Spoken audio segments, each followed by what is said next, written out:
मैं डॉक्टर मोहम्मद असलम। मैं एक इंटरवेंशनल नेफ्रोलॉजिस्ट हूँ और अभी जवाहरलाल नेहरू मेडिकल कॉलेज, अलीगढ़ मुस्लिम यूनिवर्सिटी, अलीगढ़ उत्तर प्रदेश में कार्यरत हूँ, एसोसिएट प्रोफेसर की पोस्ट पर। और मैं इंचार्ज हूँ nephrology and dialysis unit, medicine विभाग में, अलीगढ़ मुस्लिम यूनिवर्सिटी में। तो आज हम जो है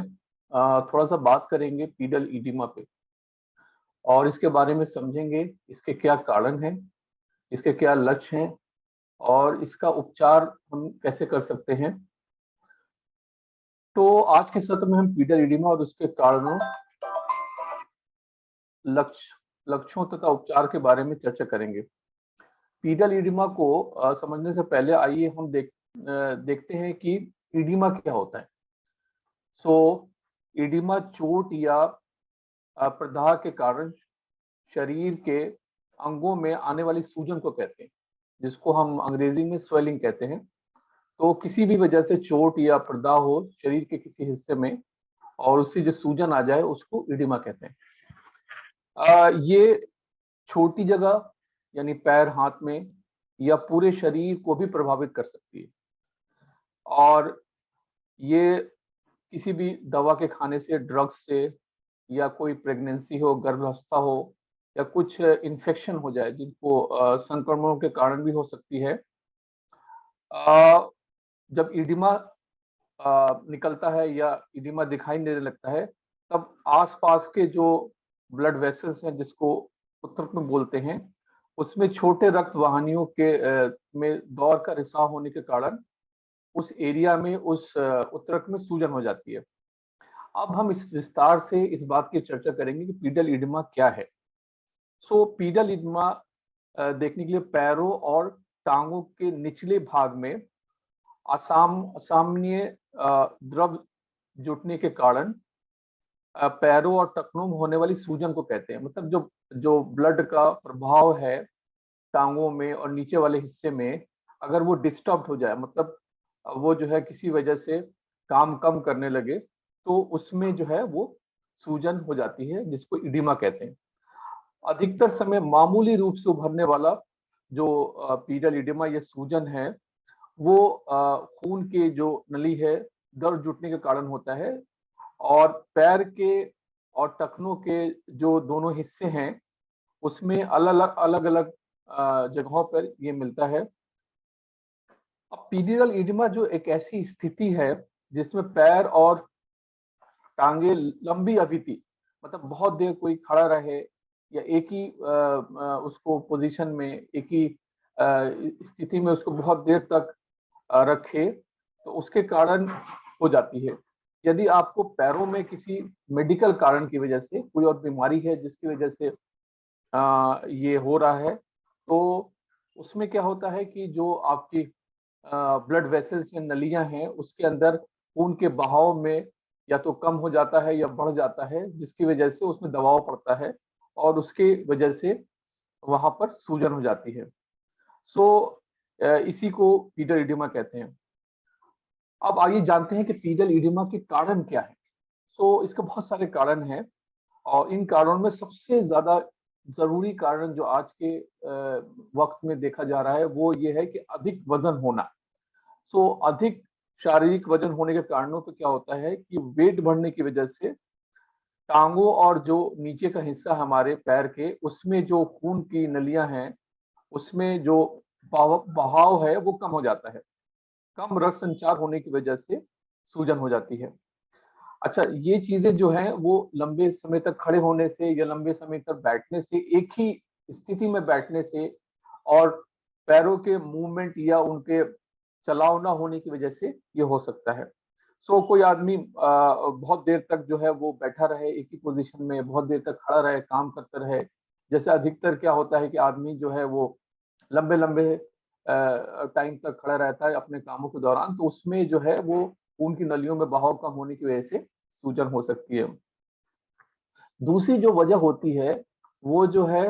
टांगों में रक्त, जो रक्त बहाव है नलियों के अंदर, उसमें खून का थक्का जम जाता है। तो खून के थक्का जम जाने की वजह से क्या हो जाता है कि खून की नलियां जो पैरों के दूसरे हिस्सों में जा रही हैं,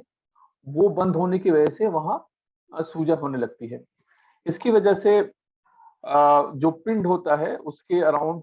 जो नसें हैं उसमें जो है वो सूजन होना शुरू हो जाता है। इस प्रक्रिया जो है वो धीरे धीरे बनती है और धीरे धीरे ये सूजन जो है वो बढ़ती है, और फिर जो कुछ दिनों के बाद जाके इसके बारे में पता लगता है। तो जो खून का थक्का जमता है ये एक बहुत बड़ी वजह है सूजन होने की वजह से, और फिर दवाएं दी जाती हैं उन खून की नलियों को खोलने के लिए, तब जाके ये सूजन जो है कम होती है। दूसरी चीज, तीसरी चीज बहुत जरूरी हुई यह है कि किसी वजह से चोट लग जाए पैर में या हाथ में, निचले हिस्से में, उसकी वजह से भी वहां पर कुछ सिस्टम होते हैं जिनको लिम्फेटिक बोलते हैं, तो वो वक्ती तौर पर सूजन होने वहां पर जो है वो वक्ती तौर पे जो चोट लगी है या किसी भी संक्रमण हुआ है किसी भी बीमारी से, तो वहां उसके अंदर जो लिम्फेटिक्स हैं वो ब्लॉक हो जाती हैं, यानी वो बंद हो जाती है, जिसकी वजह से वहां सूजन होने लगती है। इस चीज को कहते हैं वीनस इनसफिशिएंसी या नस संबंधी अप्रयक्ता। तो टांग की जो नसें हैं या रक्त वाहिनियां हैं, इसके अंदर जो लिम्फेटिक सिस्टम है ये कमजोर हो जाए या क्षतिग्रस्त हो जाए किसी भी वजह से, जैसे हमारा इन्फेक्शन होता है या किसी वजह से मेजर कोई खेलते वक्त और या कुछ तेज दौड़ लगाते वक्त पैर मुड़ गया या उसके अंदर चोट आ गई, तो इसकी वजह से क्या होता है कि फिर वहां पर सूजन होने लगती है, और जो लिम्फेटिक सिस्टम है जिसको हम वीनस इनसफिशिएंसी एक अलग चीज है और लिम्फेटिक एक अलग चीज है, तो उसकी वजह से दोनों की वजह से ही सूजन जो है वो वहां पर होनी शुरू हो जाएगी। दूसरा, एक प्रेगनेंसी के दौरान, गर्भावस्था के दौरान जो एक चीज होती है जिसको बोलते हैं प्री एक्लेम्पशिया। तो प्री एक्लेम्पसिया एक कंडीशन होती है जिसमें ब्लड प्रेशर बढ़ने लगता है, पेशाब के अंदर जो है वो प्रोटीन आने लगता है, और फिर उसके बाद जो है वो पैरों पे सूजन आनी शुरू हो जाती है। तो ये एक ऐसी अवस्था है जो माँ और बच्चे दोनों के लिए खतरे का वजह होती है, और इसमें प्री एक्लेम्पसिया को जो गर्भावस्था में होता है उसको कंट्रोल करना बहुत जरूरी है। ब्लड प्रेशर कम करते हैं, प्रोटीन कम करते हैं, उसकी वजह से जो सूजन है वो धीरे धीरे कम हो जाती है। एक आजकल जो है वो अल्कोहल की सेवन की वजह से, हेपेटाइटिस बी और सी और दवाएं खाने की वजह से जो आदमी के लिवर पे जो असर पड़ जाता है, तो उसको कहते हैं सिरोसिस ऑफ लिवर, जिसमें लिवर जो है वो डैमेज हो जाता है। तो उसकी वजह से भी बॉडी के पार्ट्स में सूजन आने लगती है, खास तौर से आंखों के अराउंड या फिर पैरों में। तो ये जो है टांगों और टखनों में जो रक्त संचार है वो कम हो जाता है, और इसकी वजह से सूजन आने लगती है, क्योंकि इसको बोलते हैं लिवर फेलियर। और लिवर फेलियर जो है बहुत सारी इसकी वजहें हैं, उसमें एक वजह जो है वो अल्कोहल है, हेपेटाइटिस बी और सी इन्फेक्शन है, जो हम पेन किलर्स खाते हैं उसकी वजह से भी लिवर डैमेज हो जाता है। दूसरा एक चीज होती है, आजकल हृदय की बीमारियां बहुत ज्यादा कॉमन हो गई हैं, क्योंकि हमारा जो खान पान है, हमारा जो रहन सहन है वो बदल गया है। तो उसकी वजह से क्या होता है कि हमारा जो हार्ट है वो कम करना कर देता है, और जिसको हम कहते हैं कंजस्टिव हार्ट फेलियर। तो इसकी वजह से भी जो है वो बॉडी पे सूजन आना शुरू हो जाती है, और इसकी वजह से क्या होता है कि पैरों में सूजन आती है, हाथों में आ जाती है, और फिर आदमी जब चलता है तो उसकी सांस फूलने लगती है, क्योंकि जितना हमारा हार्ट को ब्लड पंप करना चाहिए था 5 लीटर जो अराउंड होता है, वो पंप कर नहीं पाता, क्योंकि हमारा हार्ट जो है वो किसी भी वजह से वीक हो गया है। तो इसको बोलते हैं कंजस्टिव हार्ट फेलियर। और ये जो होता है, अगर हार्ट के अंदर की नलियां ब्लॉक हो गई हैं जिसकी वजह से हार्ट के मसल्स वीक हो जाते हैं, तो इसकी वजह से ये बहुत कॉमन कंडीशन है जिसमें आपको सूजन आ जाती है। एक और बहुत इंपॉर्टेंट चीज है वो किडनी डिजीज। आपको पता है आजकल किडनी डिजीज जो है वो बहुत तेजी से हमारे मुल्क में, हमारे कंट्री में बढ़ रहा है। इसकी वजह दो है, एक तो ये है कि हमारे यहाँ शुगर के मरीज बहुत ज्यादा बढ़ रहे हैं, और दूसरी वजह यह है कि हम लोग जो है वो पेन किलर्स की सेवन जो है, और जो बहुत ज्यादा करते हैं ओवर द काउंटर, मतलब बिना डॉक्टर को दिखाए, और जो है वो किसी वजह से दर्द हुआ तो दर्द की गोलियां खाना शुरू कर देते हैं, तो इसकी वजह से भी किडनी डैमेज हो जाती है। और तीसरी वजह है कि हमारे यहाँ जो है वो इन्फेक्शन अगर हो जाता है तो जितने दिन एंटीबायोटिक खाना चाहिए उतने दिन पहले ही रोक देते हैं, या उनमें ये है कि कम मात्रा में एंटीबायोटिक ली जाती है, तो उसकी वजह से जो इन्फेक्शन है वो अंदर अंदर चलता रहता है और उसकी वजह से गुर्दे खराब हो जाते हैं, तो जिसकी वजह से सूजन आना शुरू हो जाती है। तो किडनी की बीमारियों का एक बहुत बड़ा जो सिम्टम है जिससे आप पहचानेंगे जो मरीज को होगा, वो ये है कि उसकी टांगों में, उसके आंखों के अराउंड, उसकी पूरी बॉडी में जो है सूजन शुरू हो जाती है। अपर्याप्त लिम्फेटिक सिस्टम के बारे में मैंने आपसे बात करी। किसी वजह से भी लिम्फेटिक सिस्टम हमारे बॉडी में एक ऐसा पार्ट है जो हमारा जो मसल्स के अंदर जो हमारे पानी है, या मसल्स के अंदर जो मेटाबॉलिज्म है और उसकी वजह से जो चीजें बन रही हैं, उसको लिम्फेटिक सिस्टम सर्कुलेशन में लेके आता है। तो और जो है वो लिम्फेटिक सिस्टम हमारा सपोर्ट करता है टिश्यू को जोड़ने में, और टिश्यू को के अंदर जो चीजें सेल के अंदर जो चीजें चल रही हैं, मेटाबॉलिज्म जिसको बोलते हैं, जिसकी वजह से एनर्जी पैदा होती है, उसमें जो एलिमेंट्स हैं वो उसको एक जगह से दूसरी जगह ट्रांसपोर्ट करने में वो उसमें हेल्प करता है। तो किसी भी वजह से लिम्फेटिक सिस्टम बॉडी का ब्लॉक हो जाए, जैसे कि कैंसर हो गया किसी पार्ट पे, तो उसकी वजह से क्या होता है, कैंसर सेल्स जो होते हैं वो लिम्फेटिक सिस्टम में चले जाते हैं। तो जिसकी वजह से क्या होता है कि वो एरिया का लिम्फेटिक सिस्टम, जैसे पैर में अगर किसी को पेट का कैंसर है तो उसकी जो लिम्फेटिक नीचे पैरों में जा रही है वो ब्लॉक हो जाती है, तो उसकी वजह से पैरों में सूजन एक पैर में आनी शुरू हो जाती है। तो उसका इलाज ये है कि आदमी जो है वो कैंसर का इलाज करे, और फिर जो लिम्फेटिक सिस्टम जब वो चीज निकल जाएगी तो वो धीरे धीरे वर्क करना शुरू कर देती है। दूसरा यह है कि अगर किसी वजह से कोई लंबा बीमार है, बिस्तर पे है और प्रोटीन का सेवन नहीं कर रहा है, जो एल्बुमिन होता है वो हमारी बॉडी का मेन प्रोटीन है, अगर किसी भी वजह से हमारा एल्बुमिन कम हो जाए बॉडी के अंदर, तो क्या होने लगता है कि एल्बुमिन जो कि हमारा जो नसों के अंदर या खून की जो नलियां उसके अंदर जो है वो पानी को खींच के रखता है, वो सारा पानी फिर खून की नलियों को बाहर चला जाता है, और जिसकी वजह से हमारा ब्लड प्रेशर कम होने लगेगा, जिसकी वजह से हमारी बॉडी पे सूजन आने लगेगा। तो किसी वजह से हमारी प्रोटीन की कमी है, जैसे लंबे बीमार हैं, प्रोटीन खा नहीं पा रहे हैं, उल्टी हो रही है, या जो है प्रोटीन खाने को जो है वो नहीं मिल पा रहा है बिकॉज ऑफ किसी भी वजह से, तो या मरीज नहीं खा पा रहा है, या उसके पास पैसे नहीं है जो अच्छा प्रोटीन डाइट ले, तो इन सब की वजह से भी प्रोटीन की कमी हो जाती है, जिसकी वजह से बॉडी में सूजन आने के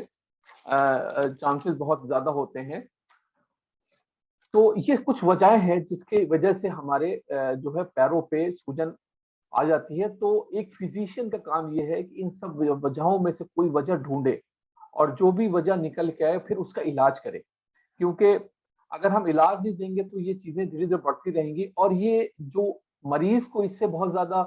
कोई जो है वो प्रॉब्लम नहीं होती है, कोई इससे दिक्कत नहीं होती है, लेकिन ये जो चीजें हैं अंदर कोई बीमारी चल रही है उसका, उसके बारे में जानकारी ज्यादा देती है कि अगर किसी को सूजन हो रही है इसका मतलब ये है कि अंदर कोई बीमारी चल रही है। तो अब लक्ष्य क्या होंगे? तो एक तो जो त्वचा होगी, जो स्किन होगी वो बहुत टाइट हो जाएगी, और स्किन के ऊपर जो हेयर्स होते हैं, जो बाल होते हैं वो खत्म हो जाएंगे, और स्किन जो है वो बहुत शाइनी हो जाएगी, शाइनी वो था, एकदम, वो हो गया खत्म। तो शाइनी हो जाएगी। तो शाइनी होने की वजह से जो त्वचा है वो एकदम, और आप उसको दबाएंगे, प्रेस करेंगे तो वो जो टाइटनेस है वो उसके अंदर गड्ढा पड़ जाएगा। तो ये सारे सिम्टम्स होते हैं जिसकी वजह से आदमी पहचान सकता है। अब जो है इसका इलाज कैसे करें? तो सबसे इम्पोर्टेंट है कि अपने लाइफस्टाइल को चेंज करना है, अपना वजन कम करना है, और जो है वो कम से कम 45 मिनट डेली वॉक करना है। तो इस वजह से क्या होगा, जो बैठने की वजह से, एक पोजीशन की वजह से, और जो वेट की वजह से कम हो रहा है वो कम हो जाएगा। दूसरा जो सबसे इम्पोर्टेंट चीज है,